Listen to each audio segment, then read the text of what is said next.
We'll go right to our callers. First up, Colin in Shiprock, New Mexico. Hi, Colin.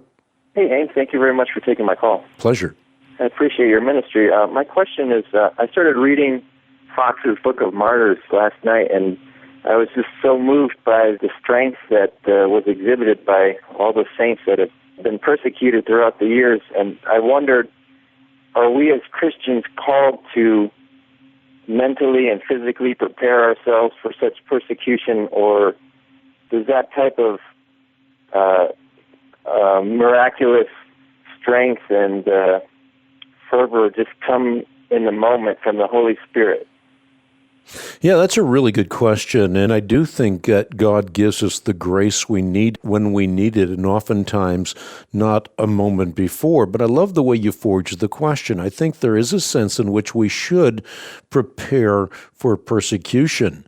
Persecution is a word that is used throughout the Scriptures, and Jesus makes clear that if he was persecuted, that we too as his followers will be persecuted. But then he says, blessed are those who are persecuted because of righteousness, for theirs is the kingdom of heaven. Blessed are you when people insult you, persecute you, falsely say all kinds of evil against you on account of me.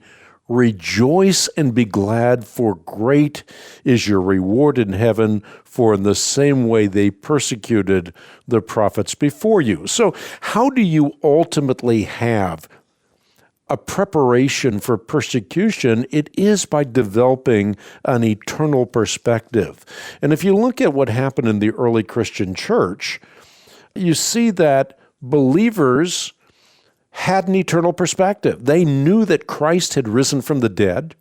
They knew that they too would rise immortal, imperishable, incorruptible, and so they counted not their lives worthy even unto death. They knew that someone could kill the body, but they would again be resurrected. They would stand again upon the earth, and so they could face everything that life could bring their way, because they knew that ultimately there'd be a new heaven and a new earth wherein dwells righteousness.